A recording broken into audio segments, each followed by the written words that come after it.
Hey, Amy. So good to see you again today. Thanks for coming back in to visit.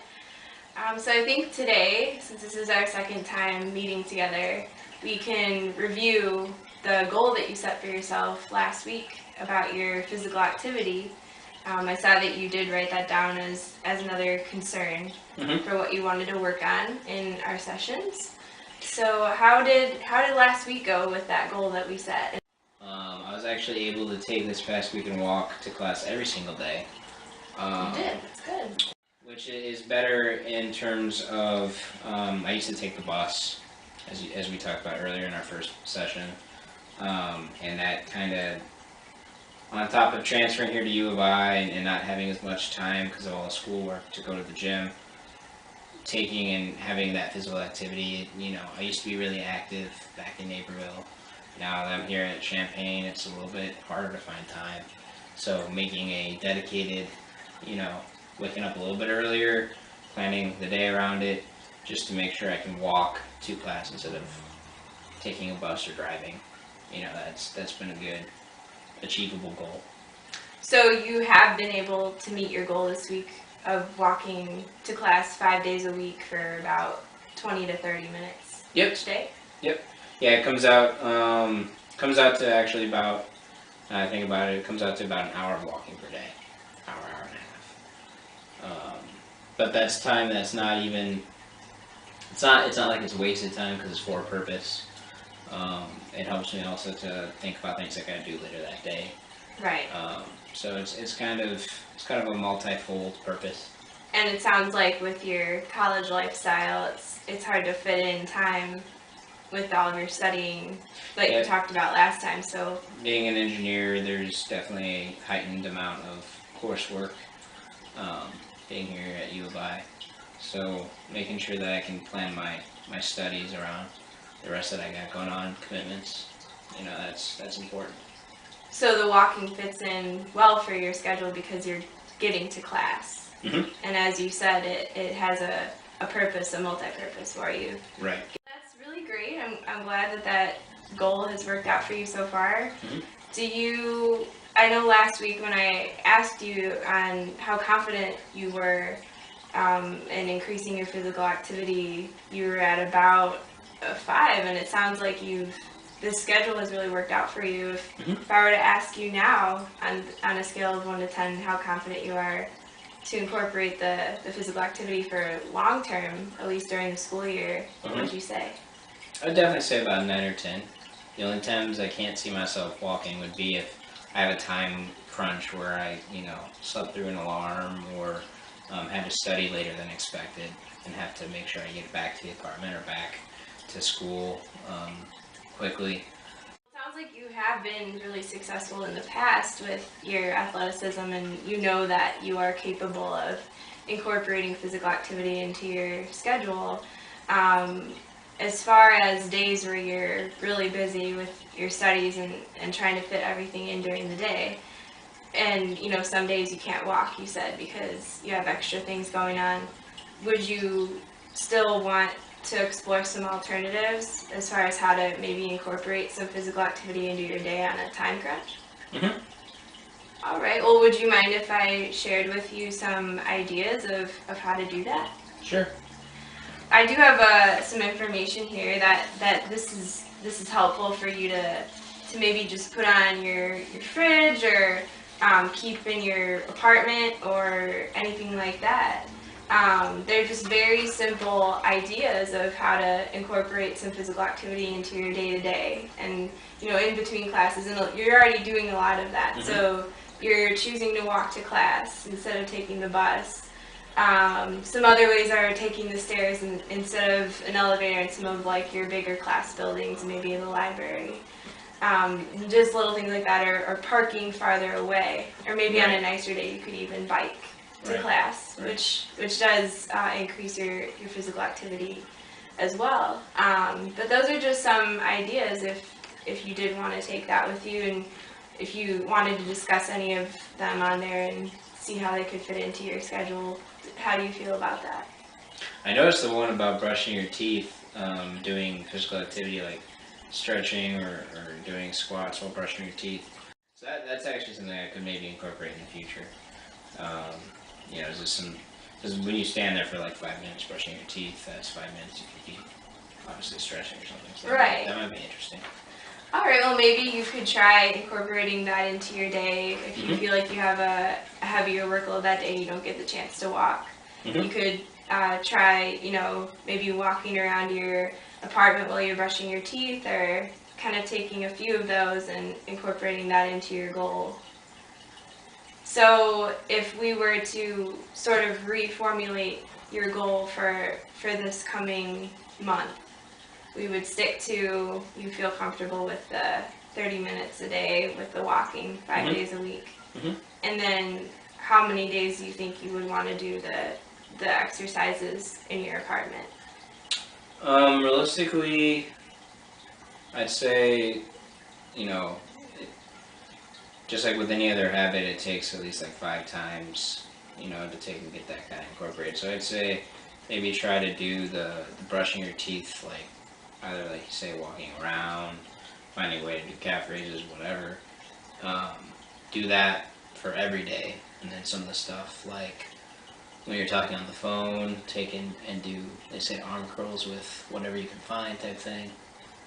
Do that whenever you can, but definitely I'd say every day in order to make it a habit for the brushing your teeth.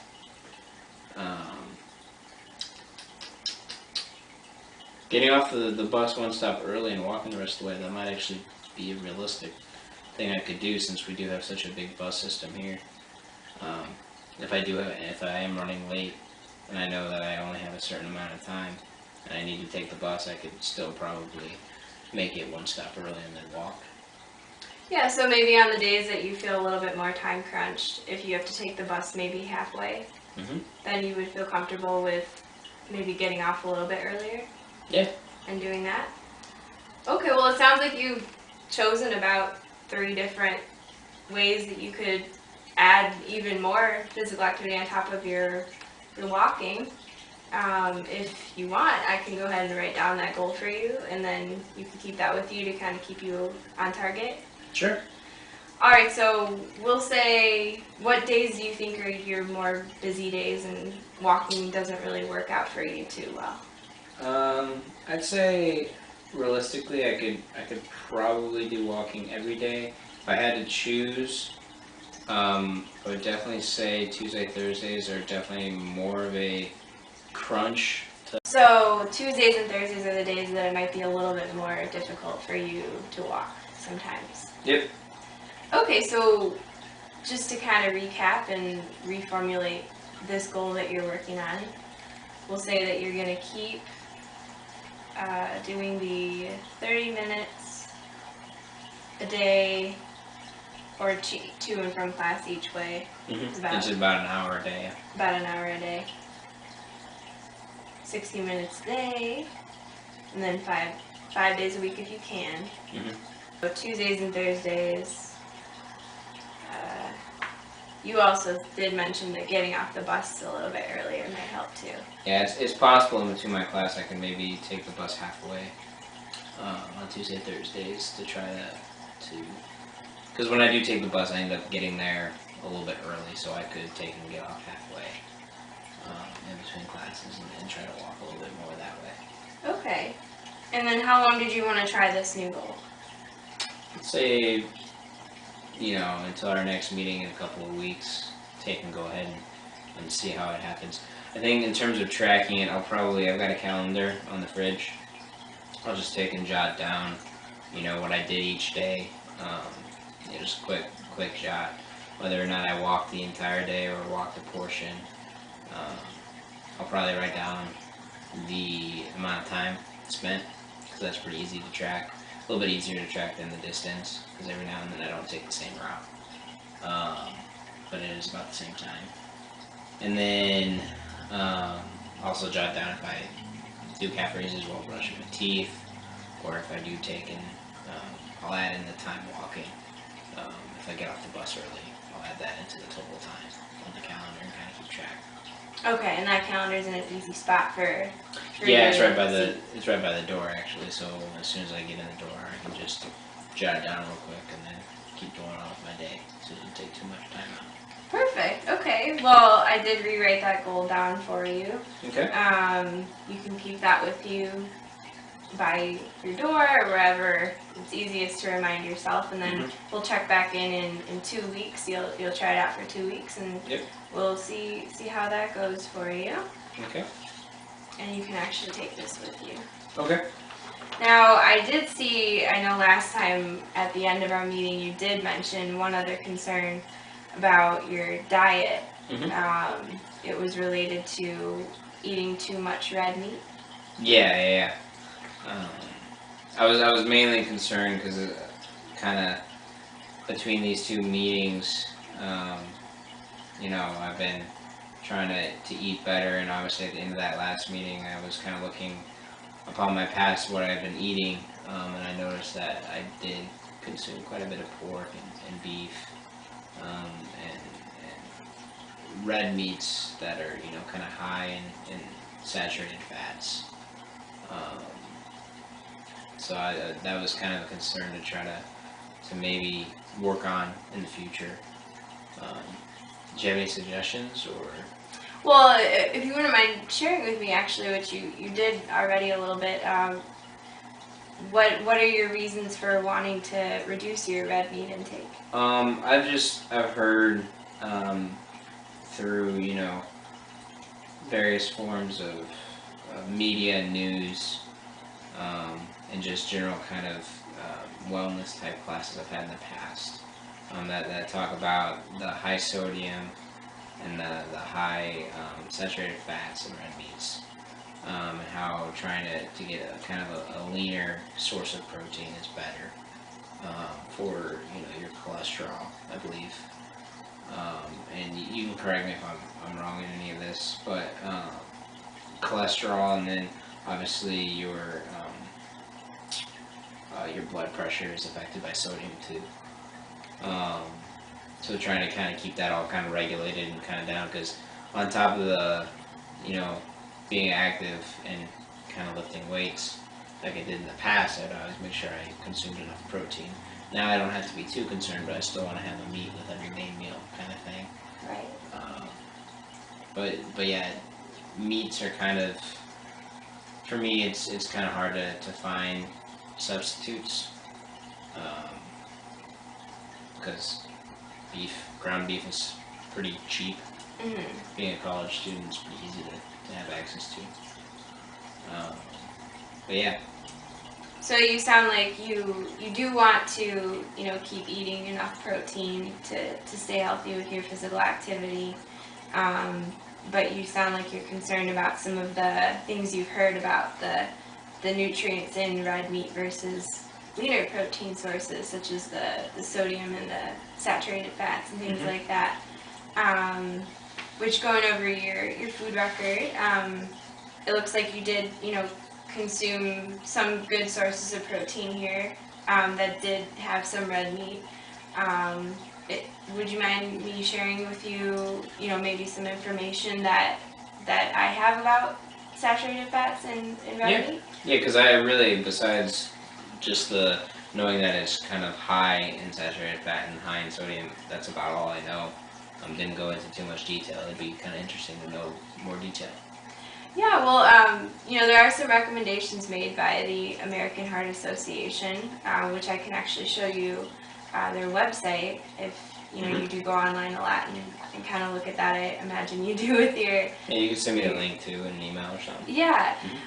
Well, the American Heart Association, if people who have a family history of heart conditions or hypertension or things like that, which I remember you telling me that both of your parents do have a history of that. They do recommend trying to replace some of your meat sources with some leaner protein, such as poultry, which is a good suggestion, which is chicken or turkey or white meat, what they consider.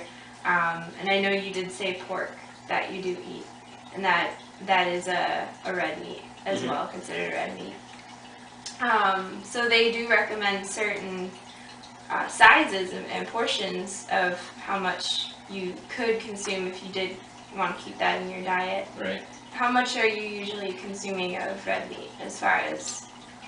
I know when we talked last, we kind of talked about what I had eaten in the past, and that was what got me thinking to begin with.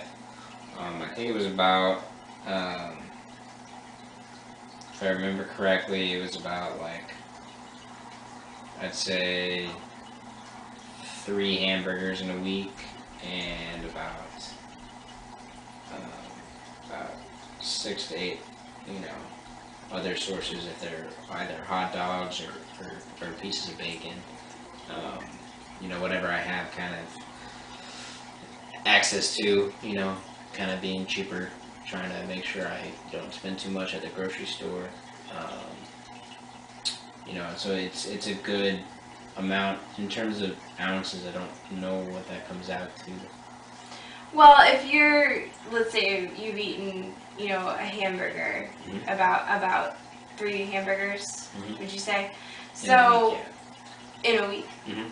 Well, what they do recommend, I could show you just an easy tool to kind of use to keep a portion size Yeah, in because mind. I don't have a scale at the apartment. All right, yeah. A food Well, scale. one thing that they do kind of recommend, and it's easy to remember, you have your own tool, which is your hand to kind of keep with you. But Okay. 3 ounces of meat is about the size of a deck of cards, or about the size of your palm. Okay. And a hamburger serving is about a 3-ounce hamburger. Okay. So they do recommend that if you did want to keep within a good portion size Mhm. of the saturated fat. Now, as far as you sound like you do want to keep purchasing some red meat because it fits within your budget. Some ideas that you could keep with that is you could choose some leaner meats or leaner cuts. Mhm. A lot of times when you get ground beef, they'll tell you, 80% lean or things like that. So you could choose a little bit leaner. That is one way that you could kind of cut back on the saturated fat intake with that. Do you think you would feel comfortable with maybe incorporating some white meat into your diet? Oh yeah, for sure. As it is now, I do have some chicken and turkey. Um, for instance, when I go out to like Chipotle, I'll get like a chicken bowl.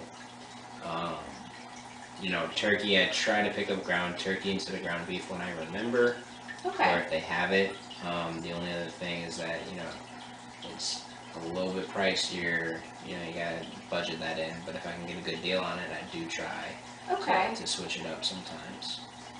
Now, would you be open to also incorporating other kinds of protein as far as not just, meat-based protein? You could also incorporate protein from some more economic choices like plant-based protein too. Yeah, the only concern I have there, like you saw on the paperwork, is I do have a nut allergy. So that I know that nuts are one of the higher, sources of protein on the plant side. Right. So I do have to be careful. I can't just pick up like peanut butter or almond butter or something like that because it's not good. I'll react. But what other substitutes are there? Well, I did remember last week we did go over your nut allergy, and I did keep that in mind as far as you talking about you did want some better sources of protein. I could show you what I brought today as Sure. far as some Yeah, so you had a ideas. couple things. Yeah, so one product that you could use is there's a couple different brands of it, but they do make a peanut butter substitute for people with nut allergies, and this one is actually made out of sunflower seeds. So that Okay. does give you some plant-based protein as well to kind of incorporate in, and you can purchase that at most grocery stores nowadays do have them, just because there's so many people with nut allergies nowadays. But that does have some protein, and maybe you could make like a quick sandwich with that, or Yeah, I can see from here that it's actually a little bit high in fat percentage. Um, you know, it does look like it's good type of fat, but I can definitely see that kind of getting out of hand. What do you suggest for that? well, one thing that you do want to pay attention to, especially when you're eating something like this, that does have some fat in it or sugar or something like that. You can always read the nutrition label, and it will tell you a suggested serving size. So this one does recommend about 2 tablespoons. So if you stay, and this is based on 2,000 calorie diet a day, which is for the average person.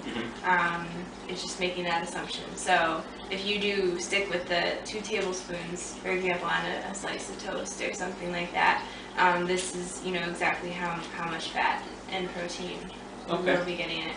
Now you did mention the good type of fat. Could you maybe share with me what you mean by that? I know unsaturated fats, monounsaturated I think, is the best type. So yeah, I noticed the majority on that label came from there. I think it was like 8 grams monounsaturated per serving. Other than knowing that it's the good type of fat, I don't know much else. Yeah, well, a lot of times, saturated fat usually comes from animal products, so meat and things like that. So you're right about the monounsaturated and unsaturated fats. Those are the good types of fats because they don't really contribute to raising your cholesterol as much. So those usually come from plant-based sources such as sunflower seeds. So that's really where most of the fat is coming from in this product. And if you're looking for a source of protein that doesn't have that cholesterol raising effect with the saturated fat, it might be a little bit better to incorporate some plant-based options such as this.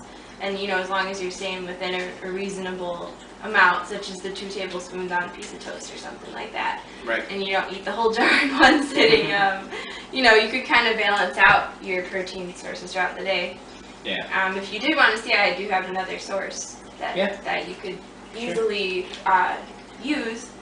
These are just some black beans. Or I'm not sure if you like beans. Yeah, I know Chipotle uses a lot of beans, black beans in their like burrito bowls and stuff. Yeah, when you did say Chipotle, I figured that you probably, do like eating more Mexican style food. Right. So this is pretty much a staple in that. The good thing about these is that they're also low in sodium too. So I know you had mentioned that a protein source that's lower in sodium and lower in saturated fat. So these have a lot of protein and they're actually very cheap. You can get those at the Walmart nearby that a lot of college students shop at. So they're very cheap, they're very filling, and they're a really good source of protein too. And fiber. Yeah, and fiber. So that is an added benefit in addition to the lower sodium. How do you feel about those sources? I think I'll definitely give them a try. I know I have had the black beans before. I haven't tried the sunbar yet, so in terms of taste, we'll have to see. But I definitely, it'd be cool to have a substitute for, because I'm allergic to nuts, it'd be cool to have a substitute to kind of go on, like a peanut butter and jelly sandwich or something like that, sun butter jelly sandwich. But yeah, I think I'll definitely keep an eye out. And you said the reduced sodium is good when you're doing the canned beans, just to keep an eye out for that.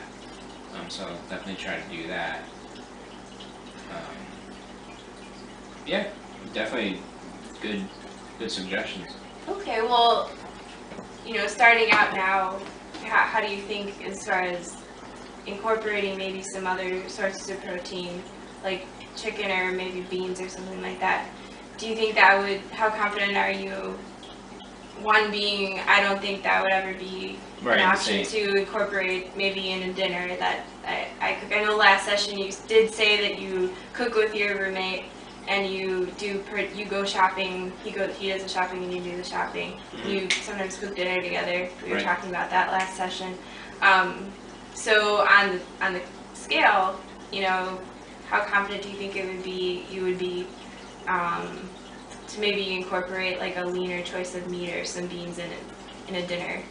I'd say right now probably about a 6 or 7. It's more so going to be the trying it out and seeing how it works, if it's actually feasible or not.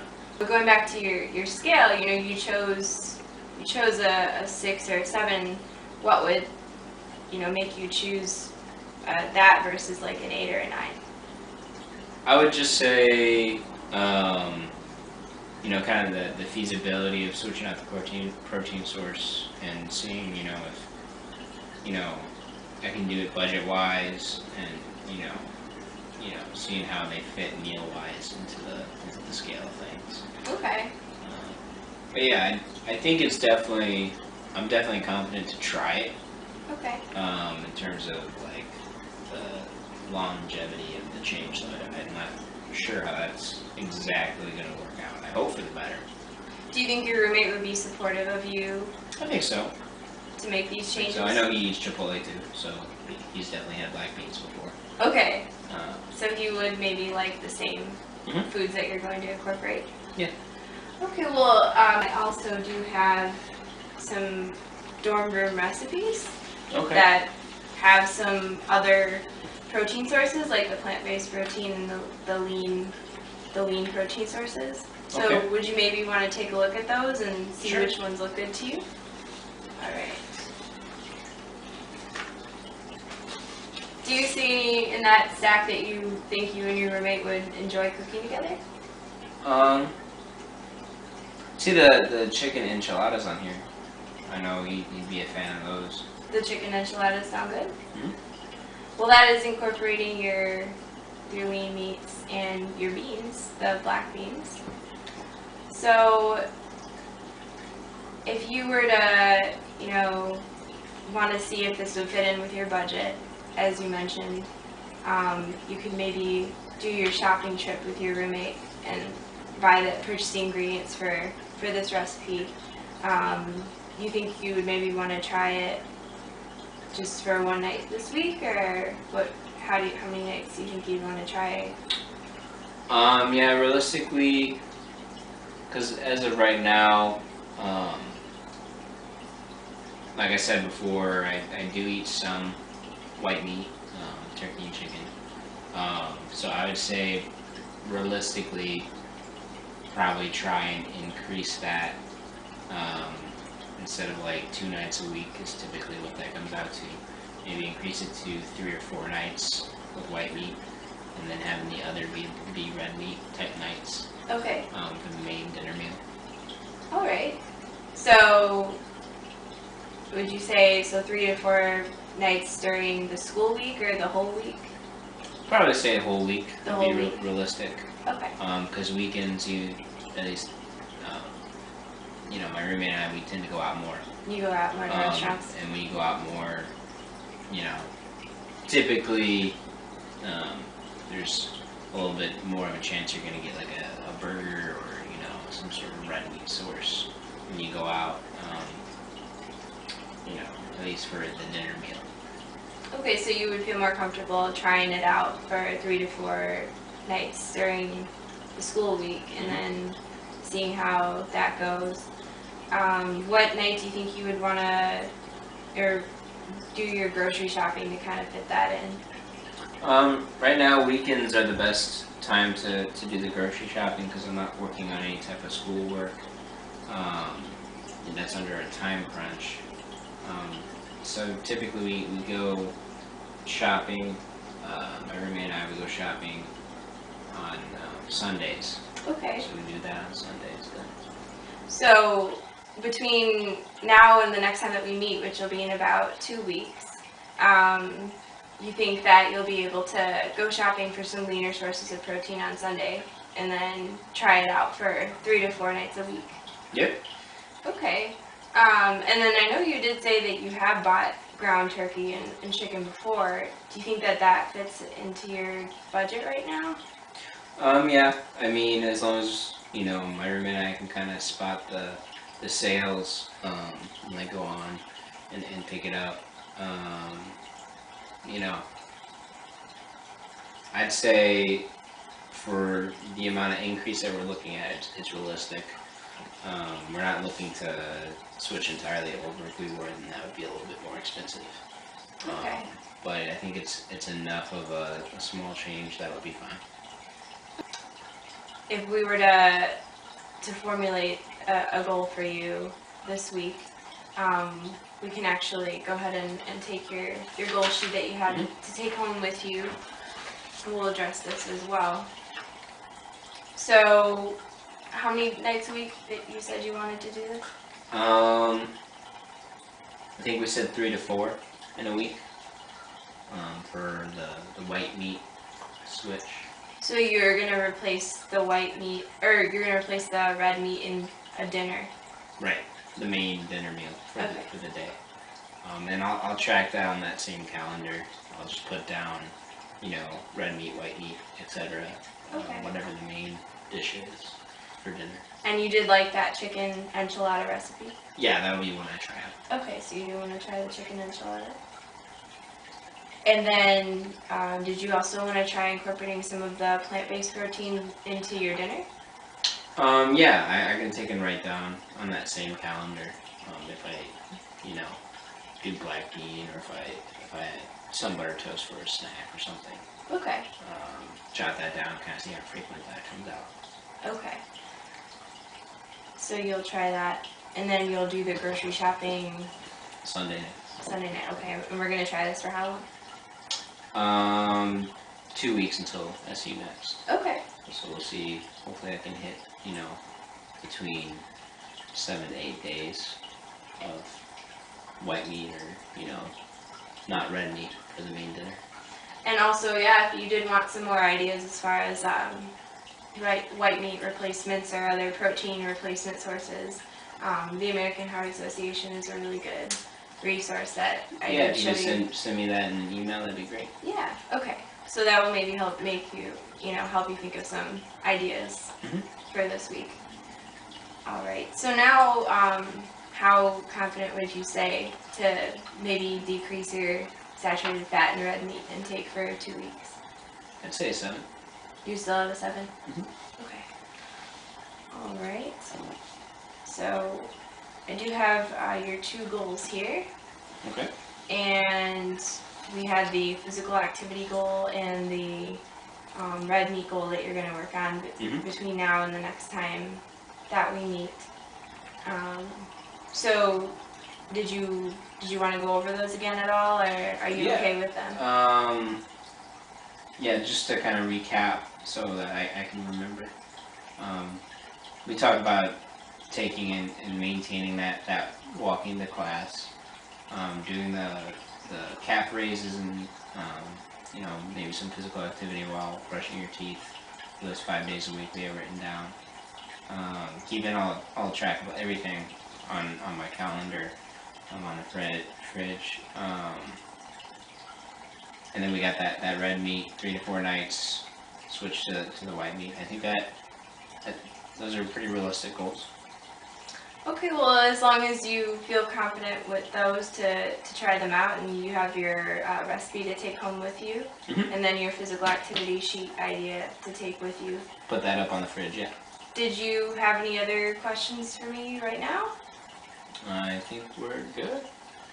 Okay, well, yeah, and if you did want any other sources or anything, I can always send them to you for this time, and I'll check in with you maybe next week too over email. Sure. I know we've been staying in contact too, just I'll to shoot you an email. see how you're doing. Well, if you don't have any other questions for me today, it was a pleasure meeting with you again, and I wish you luck with working on these goals. I think you're doing a great job so far. Thank you. So, nice to see you again, Matt. Have a good one. Thanks.